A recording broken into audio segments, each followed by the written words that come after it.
Okay, so hi. Welcome to the presidential debate of 2024.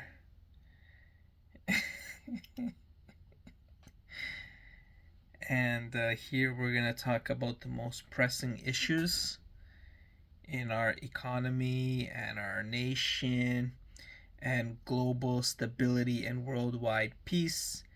And of course, the push for modernizing all nations and curing global hunger and global poverty. So let's get into the debate. We have candidates from the Republicans, we have candidates from the Democrats, and we have the candidates from Canada. So I am on behalf of the Canada, and we're gonna adhere to the strict rules of the debate. So, first question for me: how do I plan to grow the economy and keep unemployment down?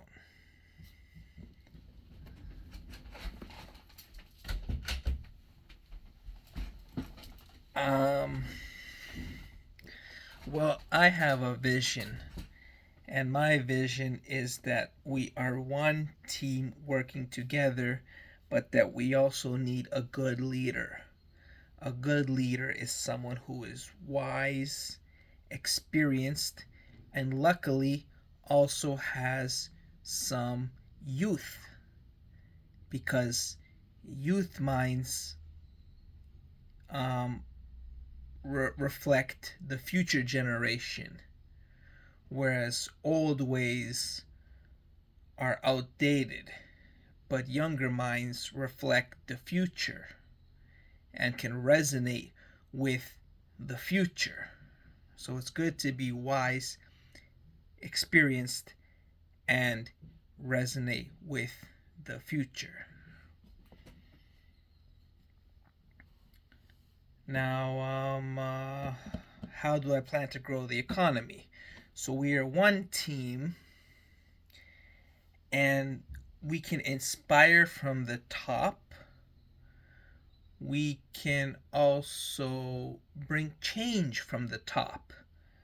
So what we say goes, which means if we have proper discourse and a sense of community at the top that reflects our sense of community on a nationwide level, we can bring about changes that reflect our best interests on a top down basis and actually see things get done and plans get executed.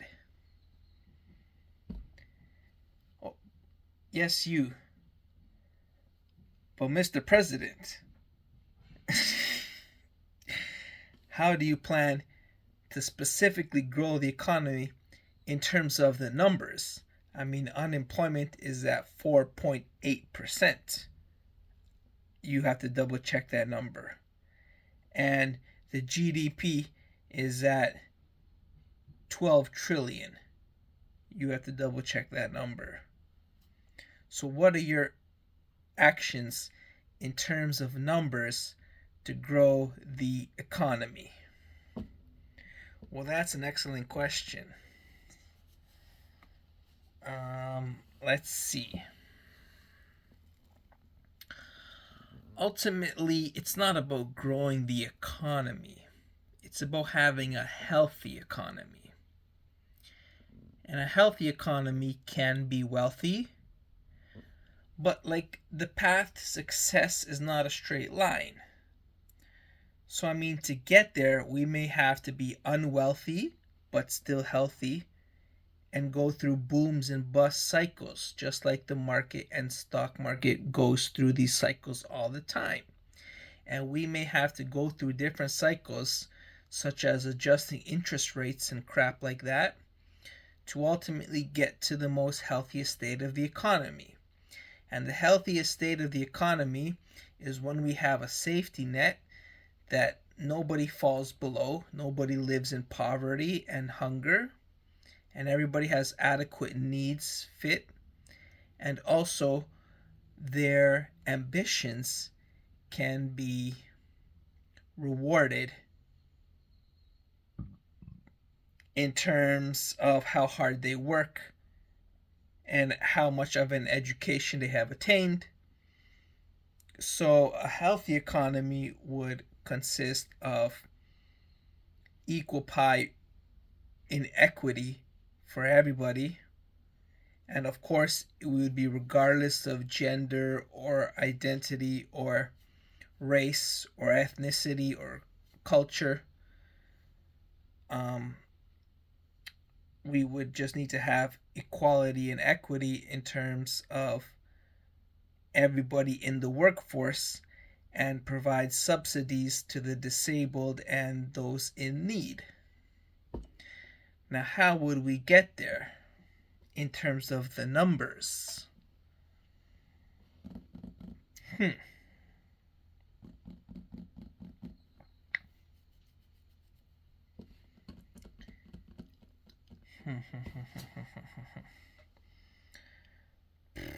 Well, there's two ways we can get there. The first is by using the work venues we already have. So, private and public employment. What are the ladders that you can be a part of in the entire range of public and private employment? And that's a big, tall task. But one day, Google set out to map the entire globe and put it onto your iPhone. And if Google can map out the entire globe into Google Maps, then we can map out every single private and public employment opportunity and put that in a map and see how we can provide more jobs, more efficient in terms of who gets what subsidy, who gets taxed more, who gets taxed less, who needs more red tape, who needs more liberties, um, how we can streamline education and qualification and certifications for those jobs in those areas of need, how we can grow those segments demographically. If Google can do it, then you best bet that your president can do it as well. So that's the first venue, to map out our already existential employment avenues and how we can tailor them to grow them both financially and in terms of the amounts of opportunities available to the new and the veterans. And the other method is to start from scratch. So, new entrepreneurs, what business incentives do they have to create new work and to let people follow their passions and find work and to take care of themselves with new opportunities. And for that, we will hire the best entrepreneurs and create a team of experts and input these practices into the education system and let people maybe provide some sort of grants to new entrepreneurs into the areas where experts believe there are the most opportunities for growth and disruptive technologies into the marketplace and innovation. Right here, homegrown American innovation. So we will get the experts to come up with plans that the government can do to fund and give incentives to these new employment opportunities and entrepreneurs. So those are some numbers of how I would take care of the economy. comes down to two factors really: growing the existential workforce and growing the entrepreneurial workforce. I mean, those are the two ways you can be employed, publicly and privately, and what the government's role is in that uh, employment life cycle. And then we would have the tax venue, which is how are we taxing and what services our tax dollars go to. I'm not too big on accounting, so I will let my accountants handle that. And through the voting system, you can vote on which services are more important than other services, and the individual officials will tell me which services get promoted more. Are they the Democrat services? Are they the Republican services? Where do the tax dollars go to? But that's an accounting principle, and yeah, I'll delegate that. You gotta delegate in power, otherwise you'll get overwhelmed.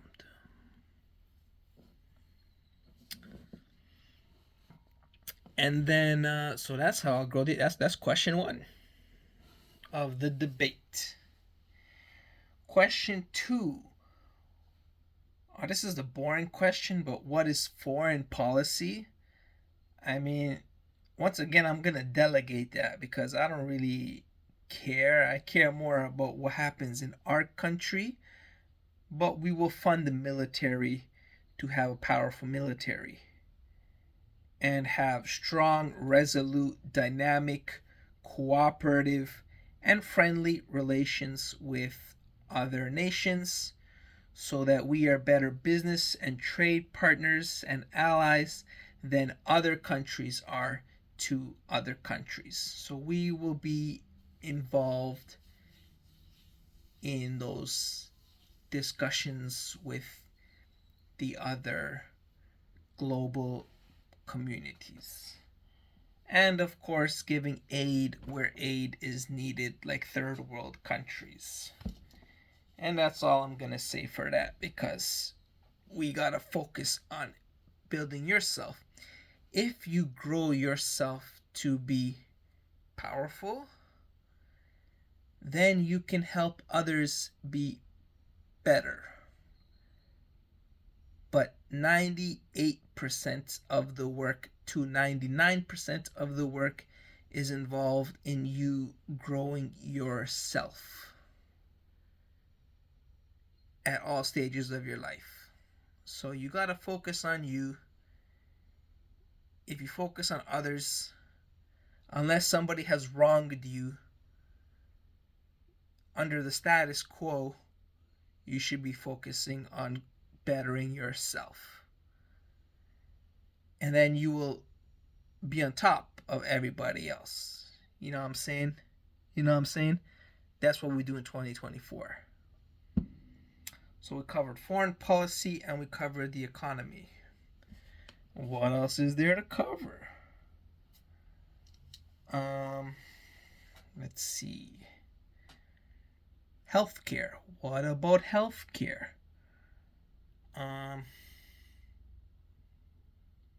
One thing we have seen time and time again is that you never want to be at capacity.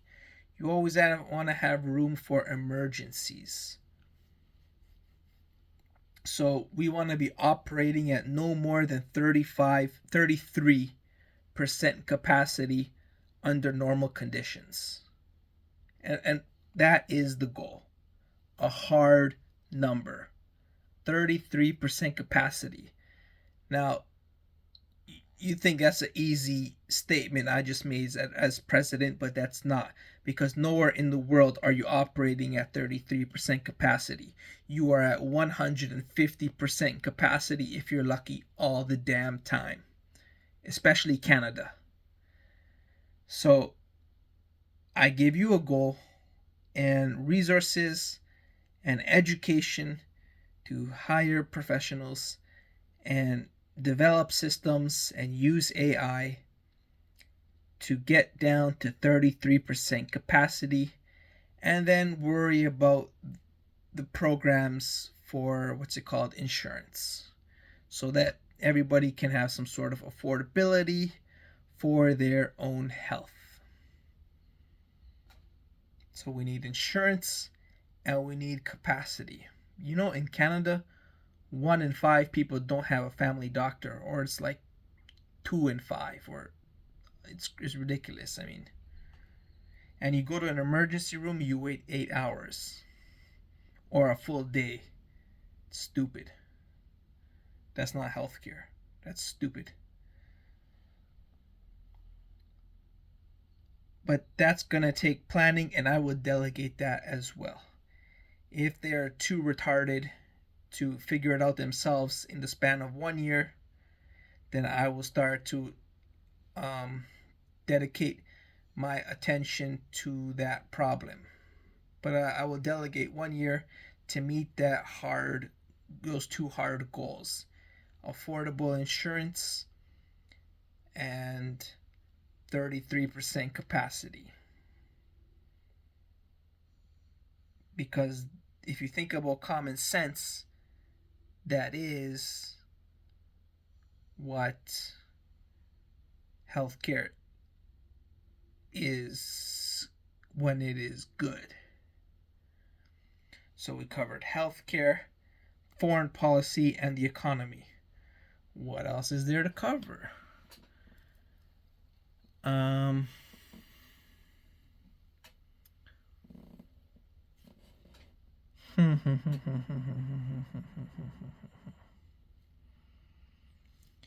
Education, industry, housing, affordability,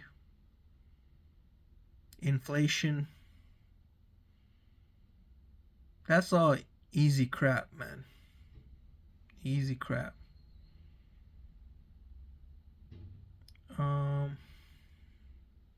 Environmental policy.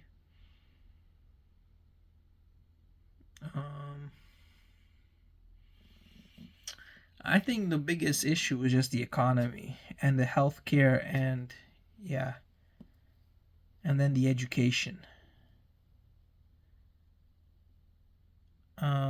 But the core principles are as follows. We need to operate and crime too. We got the most gun crime in the history of the world since ever. So that's a problem. But I think we need to come together and stop all this divisiveness. And you can have your own opinions to the extreme that you want, but your actions need to be in harmony with the overall good of the nation. You know what I'm saying? And that comes with the presence of a great leader. Not a good leader, not a mediocre leader, not a leader, but a fantastic leader. If you have a fantastic leader, they will help day after day, time and time again, create a gel of unity that inspires, uplifts, and motivates the minions to work together. And that leader needs to have either the ability himself to understand the workings of the economy, or to be able to be counseled with the workings of the economy. So that's an added bonus. And we out here. Then everyone will be happy for 4 years and to eternity, because those policies put in place will always be reaped and the benefits will be felt. But if you don't have that, then your country will be crap for another 4 years. You know what I'm saying? You know what I'm saying? We out here, bro. We out here, bro. So that concludes the debate. Share it with your friend. Tell a friend. Listen to it on audio and ebook. Tell Fox News. Tell CNN. Create a poll who you support, Fox News or CNN. Engage in the dialogue on Twitter.